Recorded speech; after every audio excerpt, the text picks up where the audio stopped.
ঈদযাত্রায় নগর ছেড়ে বাড়ির পথে ছুটছে মানুষ। লঞ্চ, ট্রেনে উপচে পড়া ভিড়। ঢাকা টাঙ্গাইল মহাসড়কে যানজটে ভোগান্তি। পদ্মা সেতুর টোল প্লাজায় যানবাহনের লম্বা সারি।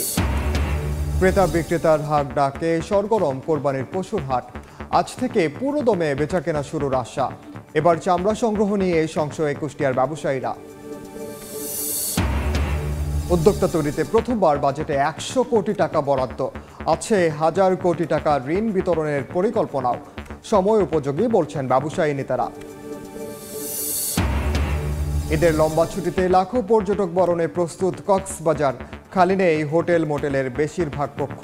সুন্দরবনে 31 আগস্ট পর্যন্ত পর্যটক প্রবেশে নিষেধাজ্ঞা। এবং ইরান, আফগানিস্তান সহ 12 দেশের নাগরিকদের যুক্তরাষ্ট্র ভ্রমণে নিষেধাজ্ঞা। ট্রাম্পের কর ও ব্যয় বিলের তীব্র সমালোচনা ইলন মাস্কের, জানালেন সিনেটরদের ধিক্কার।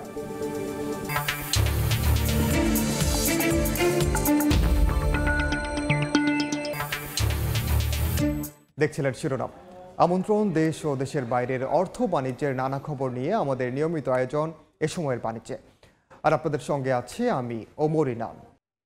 ছুটির প্রথম দিনে এই যাত্রায় ঘরমুখী মানুষের ঢল নেমেছে সব পথে।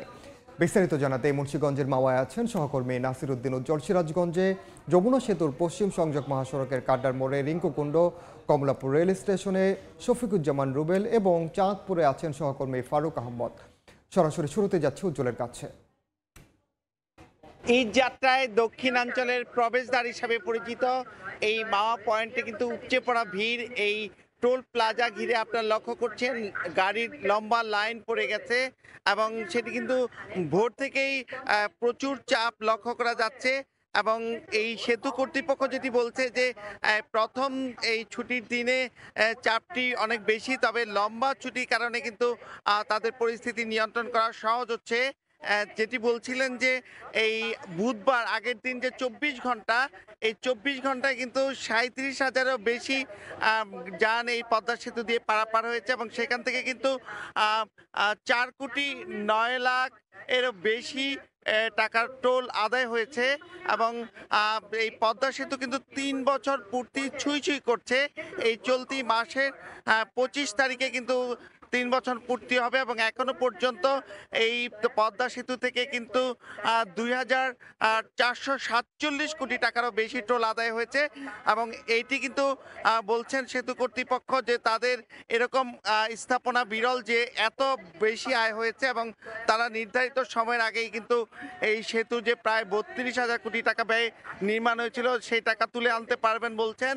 এবং এই যে ঈদ যাত্রা সহ নানাভাবে যে মানুষ উপকৃত হচ্ছে এবং গ্রামীণ অর্থনীতিতে বড় একটি অবদান রাখছে, তারা বলছিলেন যে এই পদ্মা সেতুর আগে যে বিড়ম্বনায় মানুষকে ভুগতে হতো সেই বিড়ম্বনা কিন্তু এখন নেই। এই কারণে কিন্তু বিড়ম্বনাহীন নির্বিঘ্নে যে এই বিশাল পদ্মা সেতু এখন মাত্র 6 থেকে 7 মিনিটে পাড়ি দিতে পারছেন। এবং পদ্মা সেতুর যে গতি সেটিকে বাড়িয়ে দেওয়া হয়েছে, একই সঙ্গে কিন্তু নানা রকম উচ্চ ক্ষমতা সম্পন্ন ক্যামেরা স্থাপন করা হয়েছে এবং সেইভাবে কিন্তু মনিটর করছে। এবং অনেকগুলো কিন্তু টিম রয়েছে পথে পথে এবং যাত্রীদের নিরাপত্তা ছাড়াও যে কোনো জরুরি পরিস্থিতি মোকাবেলার কিন্তু ব্যবস্থা গ্রহণ করা হয়েছে। একই সাথে কিন্তু পদ্মা সেতুর নিচ দিয়ে ট্রেন যাত্রা চলছে, ট্রেনে করে কিন্তু ঈদে মানুষ ঘরে ফিরছে। তো এই ছিল মুন্সিগঞ্জের ঈদ যাত্রার সবশেষ। আমরা চলে যাব সিরাজগঞ্জের খবর জানতে, সেখানে রয়েছেন সহকর্মী রিঙ্কু কুণ্ডু।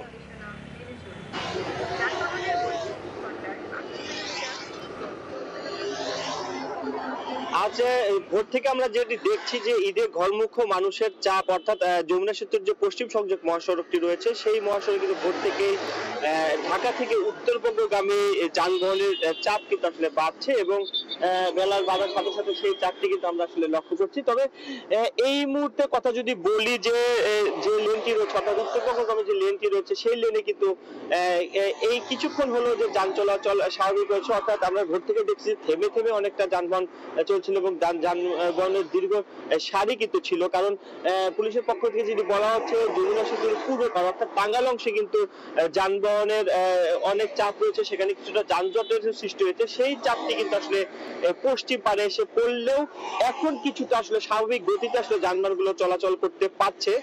যাত্রীরা যদি বলছে যে টাঙ্গাইল অংশে দীর্ঘ যানজটের ভোগান্তি পেরিয়ে সেতু পার হয়ে অর্থাৎ পশ্চিম পারে এসে কিন্তু তারা কিছুটা স্বস্তি নিয়ে অর্থাৎ কিছুটা গতি নিয়ে আসলে এই যে উত্তরবঙ্গের বিভিন্ন জেলার মানুষজন আসলে ফিরতে পারছে। তারা যেটি বলছে যে এবারের মহাসড়কের অবস্থা অনেকটা ভালো হয়, কিন্তু এই যে উত্তরবঙ্গ অর্থাৎ হাতিগুমুর মোড় থেকে উত্তরবঙ্গের যে বিভিন্ন জেলার যে সকল যাত্রীগুলো যানবাহনগুলো যাচ্ছে সেই মহাসড়কের কিন্তু অনেকটাই ফাঁকা রয়েছে, সেইখান থেকে কিন্তু অনেকটা স্বস্তি নিয়ে মানুষ ফিরতে পারছে। এদিকে মহাসড়কের অতিরিক্ত যানবাহনের চাপ নিয়ন্ত্রণে কিন্তু জেলা পুলিশ এবং হাইওয়ে পুলিশ একাধিক টিম কিন্তু কাজ করছে। তো এই ছিল উত্তরবঙ্গ মহাসড়ক থেকে আমার কাছে ঈদ যাত্রার সবশেষ খবর। আমরা চলে যাব কমলাপুরের খবর জানতে, সেখানে রয়েছে আমাদের সহকর্মী রুবেল।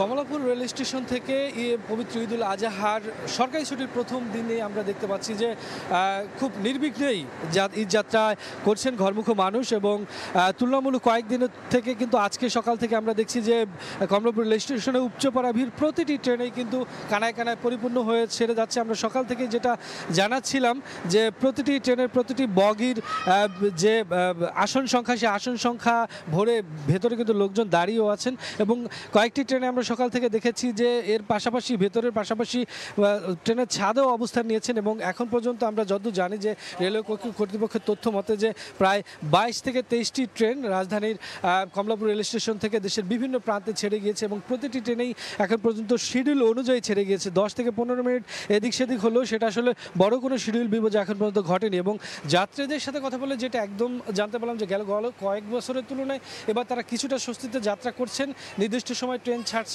তবে টিকিট সংক্রান্ত যে বিষয়টি সেই বিষয়টি আরও সহজতর এবং একটু নির্ভেজাল করার প্রত্যাশা কিন্তু তারা করছেন। এবং সব মিলে তারা বলছেন যে এই যে নির্বিঘ্ন ঈদ যাত্রা সেটা যাতে পুরোপুরি অব্যাহত থাকে এবং কর্তৃপক্ষের যে তৎপরতা সেই তৎপরতা যাতে অব্যাহত থাকে।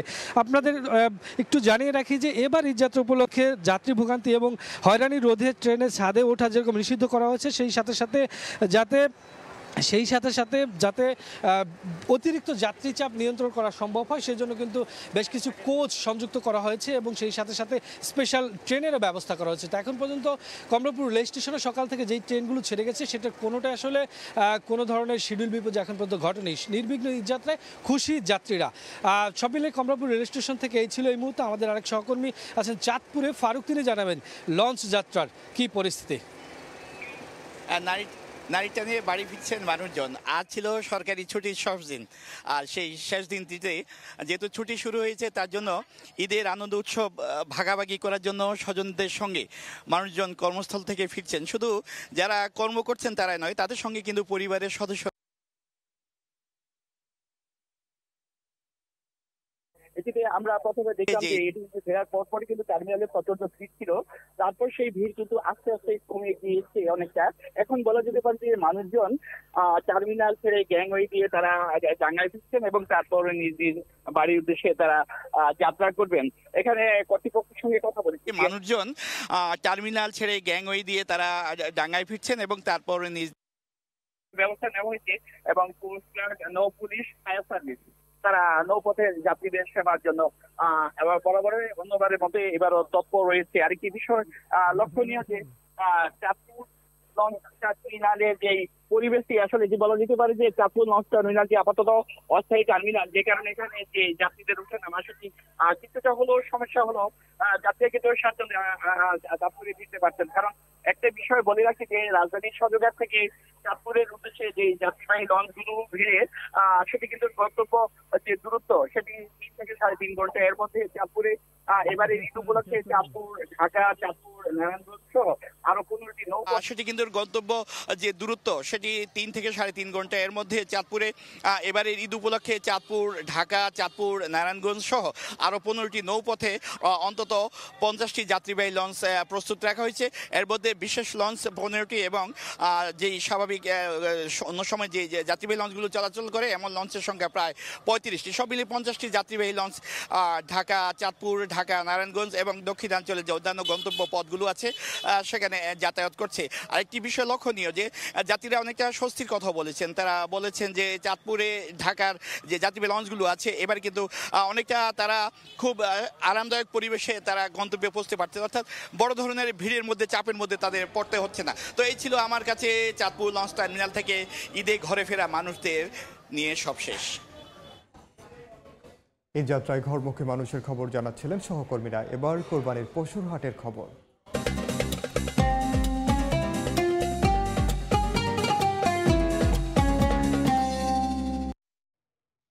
সে সময়ে জমে উঠেছে কোরবানির পশুর হাটে বেচাকেনা। এই মুহূর্তে গাবতলী হাটে আছেন সহকর্মী সাদিক হাসান ইমন এবং সিলেটের কাজীর বাজার পশুর হাটে আছেন সহকর্মী ইকরামুল কবির। সরাসরি প্রথমে যাচ্ছি ইমনের কাছে। অপেক্ষা তারপরে ঈদুল আজহা, আর ঈদুল আজহাকে কেন্দ্র করে জমে উঠেছে পশু কেনাবেচার হাটগুলো। ঢাকা এবং ঢাকার বাইরে সব জায়গায় কিন্তু বেচাকেনা চলছে। আমি এই মুহূর্তে রয়েছি গাবতলী হাটে। গতকালকে কিন্তু শেষ হয়েছে, সকল অফিস ছুটি হয়েছে এবং আজকে থেকে কিন্তু দেখা যাচ্ছে যে সমাগম বেড়েছে। সকাল থেকে আমরা দেখতে পাচ্ছিলাম যে অনেক গরুই বিক্রেতারা বিক্রি করছেন এবং ক্রেতারাও কিনছেন।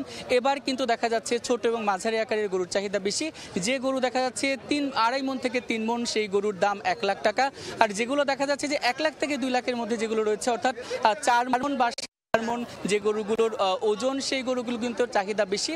বড় অনেক গরু রয়েছে, সেগুলোর অনেক হাকডাক তুলছে, অনেক দাম চাইছে, কিন্তু সেখানে ক্রেতা সেভাবে ভেরাতে পারছে না। আজকে সকাল থেকে যতটা জনসমাগম ছিল, একটু 10:30টার পরেই কিন্তু বৃষ্টি শুরু হয়।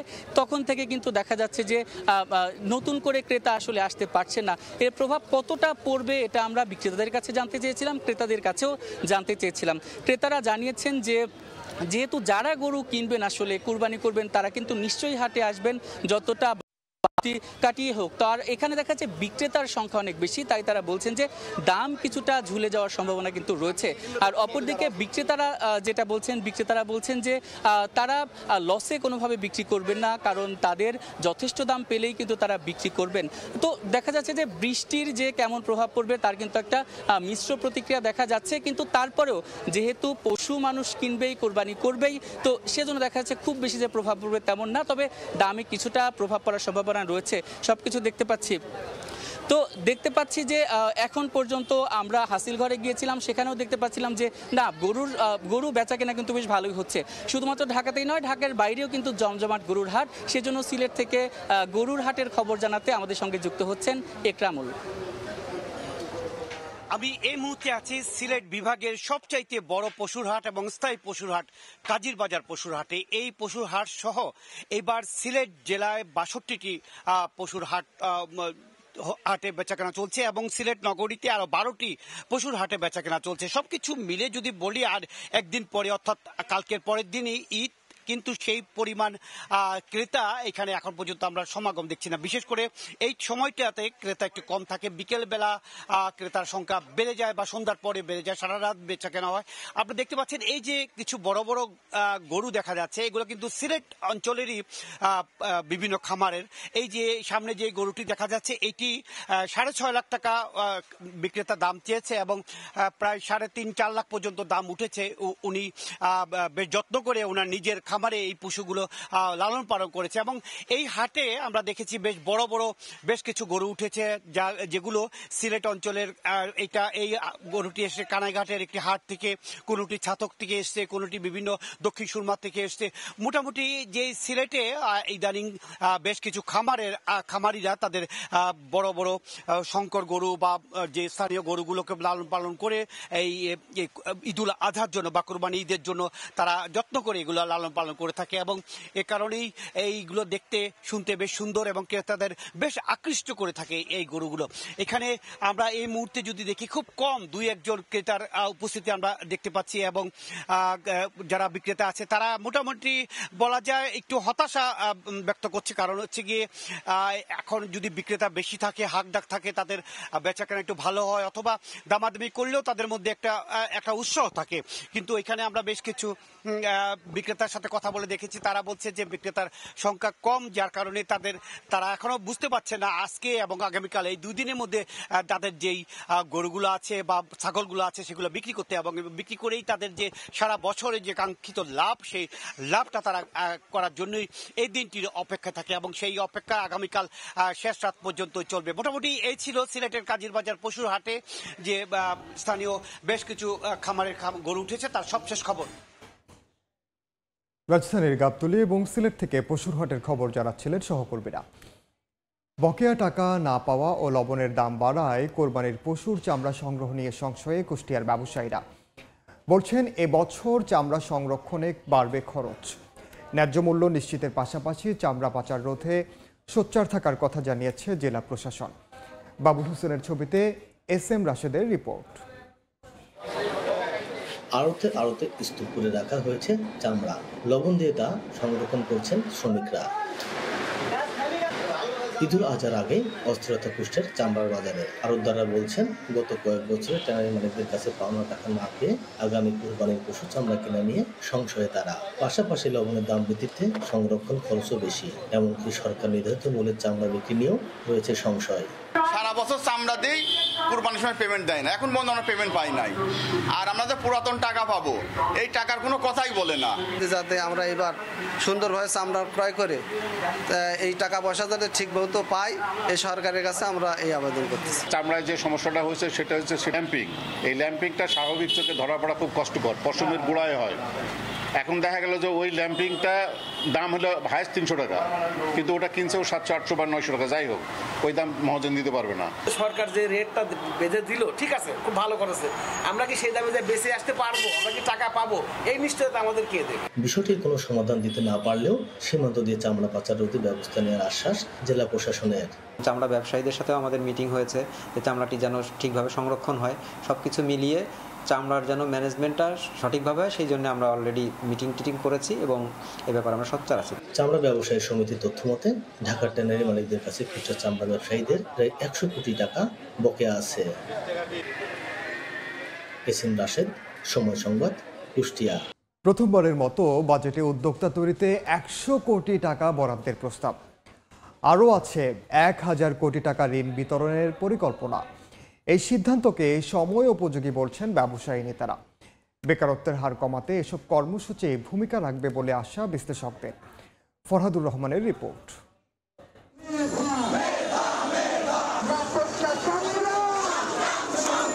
2018 সালে শিক্ষার্থীদের কোটা বিরোধী আন্দোলন থেকে 2024 সালের জুলাই অভ্যুত্থান, যার মূল ছিল চাকরি ক্ষেত্রে বৈষম্য দূর করা। 30 সালের মধ্যে সকল নাগরিককে সেই সমতার বাংলাদেশে আত্মকর্মসংস্থান ও চাকরির সুযোগ বাড়াতে আগামী অর্থবছরের বাজেটে প্রথমবারের মতো তরুণ উদ্যোক্তাদের জন্য 100 কোটি টাকার তহবিল গঠনের প্রস্তাব করা হয়েছে। একই সঙ্গে ক্ষুদ্র ও মাঝারি খাতে উদ্যোক্তা বাড়াতে করা হয়েছে 1000 কোটি টাকা ঋণ বিতরণের পরিকল্পনা। তরুণ উদ্যোক্তা সৃষ্টির লক্ষ্যে 100 কোটি টাকার একটি বিশেষ তহবিল গঠন করার প্রস্তাব করছি। সরকারের এমন সিদ্ধান্তকে সময় উপযোগী বলছেন উদ্যোক্তারা। তবে অর্থের সঠিক ব্যবহার ও ঋণ বিতরণে জটিলতা দূর করার দাবি তাদের। এমন অনেক উদ্যোক্তা আছে যারা নতুন করে শুরু করছে, কিন্তু জাস্ট ফান্ডিং এর জন্য তারা করতে পারছে না। আমাদের বাজেটে যে 100 কোটিটা হলো, এটা আমি মনে করি খুবই ভালো একটা উদ্যোগ হয়েছে। এন্টারপ্রেনারদের শুধুমাত্র নিজেদের প্রফিট চিন্তা করলে হবে না, because they are getting training for the government, so তারা কান্ট্রিকে কি দিচ্ছে ইন রিটার্ন, সেটা গভর্নমেন্টকে মনিটরিং করতে হবে। সরকারের এই উদ্যোগটা বেশি প্রচার প্রসার করা উচিত এবং অনেক বেশি কি ট্রেনিং এর ব্যবস্থা করা উচিত। যতটুকুই অ্যালোকেট করা হয়েছে ওটার ডিসবার্সমেন্টটা যাতে প্রপারলি হয়, যারা জেনুইন উদ্যোক্তা তারা যাতে প্রপারলি পায়। এসএমই উদ্যোক্তাদের শক্তিশালী করে দেশের অর্থনীতিকে গাঁথার এই উদ্যোগকে ইতিবাচক হিসেবে দেখছেন বিশ্লেষকরা। বলছেন এই উদ্যোগের সুষ্ঠু বাস্তবায়নে বেকারত্বের হার কমবে। আমাদের এসএমই খাতের জন্য বিশেষ ফান্ড তৈরি করা উচিত, করে ওরে দেওয়া যায় তুমি দাঁড়াইলে আমি তখন রেভিনিউ পাবো। লক্ষ লক্ষ বেকার যুবকেরা, তাদের কাজ নাই, তারা হতাশায় ভুগছে, যার একটা রিফ্লেকশন আমাদের 24শে জুলাইয়ের এই আন্দোলনের ভিতর দিয়ে ফুটে উঠেছে, আত্মত্যাগটাও দিয়ে ফুটে উঠেছে। ওইটাকে প্রশমনের, ওইটাকে সম্মান করার, ওইটার প্রতি যথা গুরুত্ব দেওয়ার জন্যেই এই ইয়াং গ্রুপের জন্যে এই স্টার্ট আপ বা এই উদ্যোক্তা ফান্ড গঠন করা উচিত। বাংলাদেশ পরিসংখ্যান ব্যুরোর সবশেষ শ্রমশক্তি জরিপ অনুযায়ী 2024 সালের 30 ডিসেম্বর পর্যন্ত দেশে বেকার রয়েছেন 26 লাখের বেশি কর্মোপযোগী মানুষ, যা 2023 সালে ছিল 24,60,000।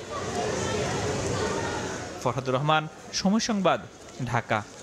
ঈদের লম্বা ছুটিতে লাখো পর্যটক বরণে প্রস্তুত কক্সবাজার।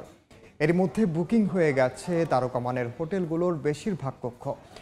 নিরাপত্তা নিশ্চিতে সজাগ থাকছে ট্যুরিস্ট পুলিশ ও লাইফ গার্ড সদস্যরা। মোহাম্মদ ফরাজের ক্যামেরায় বিস্তারিত জানাচ্ছেন সুজাউদ্দিন রুবেল। ঈদের টানা ছুটিতে পর্যটক আসবে, তাই আগেভাগেই প্রস্তুত সাগরপাড়ের হোটেলগুলো। এরই মধ্যে তারকামানের হোটেলের ৮০% আর বাকি হোটেল মোটেল ও রিসোর্টগুলোর কক্ষ বুকিং হয়েছে ৬০%। লাইভ মিউজিক সহকারে ফুডের যেই আমাদের শপগুলো আছে সে প্রত্যেকটা সবই অ্যাক্টিভ থাকবে। ৯, ১০, ১১ অলরেডি আমরা ফিল আপ করে ফেলেছি, তবে অ্যাভারেজে ধরতে গেলে আমাদের 80% পর্যন্ত বুকিং অলরেডি হয়ে গেছে। বর্ষা মৌসুমে সাগর উত্তাল থাকে, তাই সমুদ্র স্নানে পর্যটকদের নিরাপত্তা দিতে প্রস্তুত লাইফগার্ড কর্মীরা।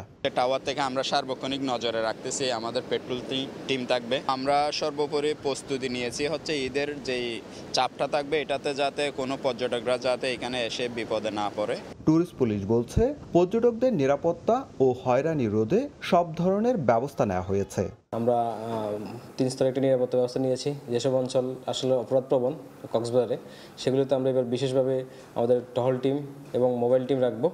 এছাড়া সাদা পোশাকে পুলিশ থাকবে, আমাদের ফুড পেট্রোলিং থাকবে।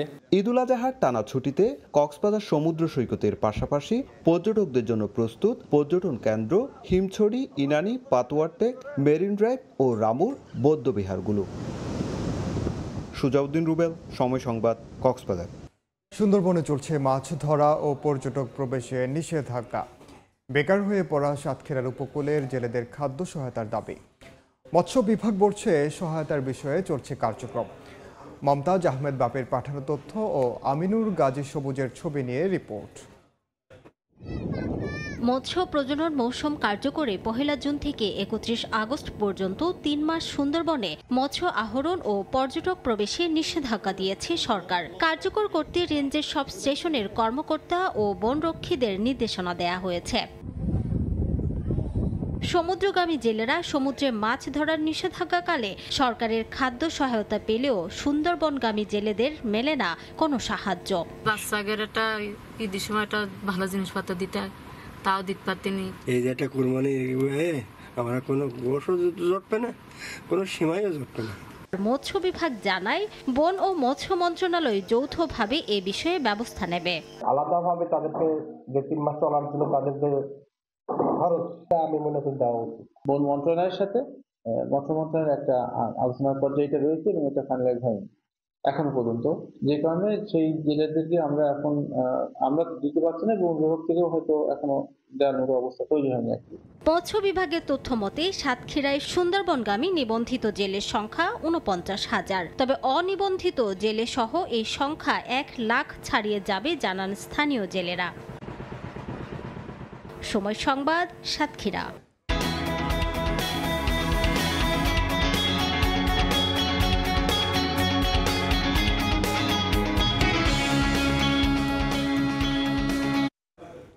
ঈদের টানা ছুটিতে বন্ধ থাকবে দেশের স্থলবন্দরগুলো কার্যক্রম, তবে সীমিত আকারে খোলা থাকবে কাস্টমস সেবা আর স্বাভাবিক থাকবে বাংলাদেশ ভারতের মধ্যে পাসপোর্টধারী যাত্রী চলাচল। সাতক্ষীরার ভোমরা স্থলবন্দরের সংশ্লিষ্টরা জানান, আলোচনার মাধ্যমে ৫ জুন থেকে ১৪ জুন পর্যন্ত ১০ দিন বন্দর দিয়ে স্বাভাবিক বাণিজ্য কার্যক্রম বন্ধ রাখার সিদ্ধান্ত হয়েছে। তবে কাস্টমস কর্তৃপক্ষ জানিয়েছে ঈদের সময় বন্দর বন্ধের কোনো সরকারি আদেশ নেই। একই ধরনের পরিস্থিতি থাকবে চাঁপাইনবাবগঞ্জের সোনা মসজিদ ও দিনাজপুরের হিলি স্থলবন্দরেও। বাণিজ্য কার্যক্রম বন্ধ থাকলেও উভয় বন্দরেই পাসপোর্টধারী যাত্রী চলাচল স্বাভাবিক থাকবে।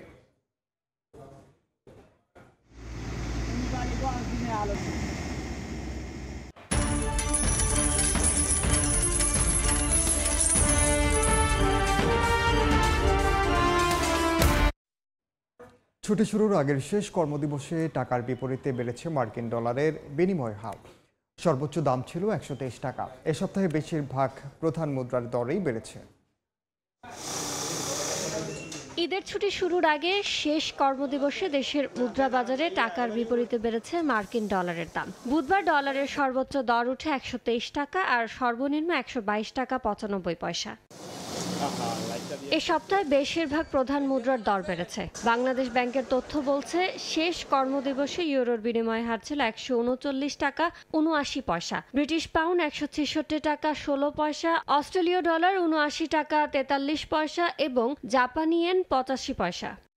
এছাড়া সিঙ্গাপুরি ডলার 95 টাকা 33 পয়সা, চীনা ইউয়ান 17 টাকা 9 পয়সা এবং ভারতীয় রুপির বিনিময় হার ছিল 1 টাকা 43 পয়সা। সাধারণত কেন্দ্রীয় ব্যাংকের প্রকাশিত বৈদেশিক মুদ্রার দামের চেয়ে কিছুটা বেশি দামে খোলা বাজারে বিক্রি হয়। ইয়ানুর শিফাত, সময় সংবাদ, ঢাকা। ইরান, আফগানিস্তান, মিয়ানমার সহ 12টি দেশের নাগরিকদের যুক্তরাষ্ট্র ভ্রমণে নিষেধাজ্ঞা জারি করেছে মার্কিন প্রেসিডেন্ট ডোনাল্ড ট্রাম্প। স্থানীয় সময় বুধবার এ বিষয়ে একটি নির্বাহী আদেশে সই করেন তিনি। এছাড়া ভেনেজুয়েলা, তুর্কমেনিস্তান সহ আরও 7টি দেশের ক্ষেত্রে আংশিক নিষেধাজ্ঞা জারি করা হয়েছে। হোয়াইট হাউস জানিয়েছে, জাতীয় নিরাপত্তার ঝুঁকি বিবেচনায় এই সিদ্ধান্ত নিয়েছেন মার্কিন প্রেসিডেন্ট। নতুন নাগরিক সহ যুক্তরাষ্ট্রে বসবাসরত নিষিদ্ধ দেশগুলোর নাগরিক যাদের ভিসার মেয়াদ উত্তীর্ণ হয়ে গেছে এই নিষেধাজ্ঞার আওতায় পড়বেন। তবে যুক্তরাষ্ট্রের স্থায়ী বাসিন্দা, দ্বৈত নাগরিকত্বধারী, কূটনৈতিক ভিসাধারী খেলোয়াড়রা এই নিষেধাজ্ঞার মধ্যে পড়বেন না।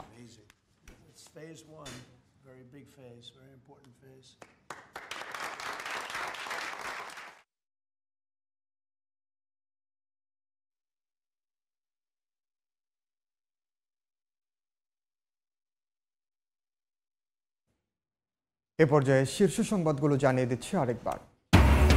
ঈদযাত্রায় নগর ছেড়ে বাড়ির পথে ছুটছে মানুষ। লঞ্চ, ট্রেনে উপচে পড়া ভিড়। ঢাকা টাঙ্গাইল মহাসড়কে যানজটে ভোগান্তি। পদ্মা সেতুর টোল প্লাজায় যানবাহনের লম্বা সারি। ক্রেতা বিক্রেতার হাত ডাকে সরগরম কোরবানির পশুর হাট। আজ থেকে পুরো দমে বেচা কেনা শুরুর আশা। এবার চামড়া সংগ্রহ নিয়ে সংশয়ে কুষ্টিয়ার ব্যবসায়ীরা।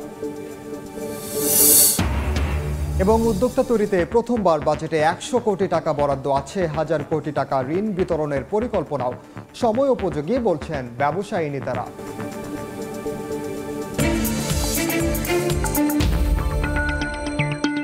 এই ছিল সময়ের বাণিজ্যের সঙ্গে থাকুন সময়ে।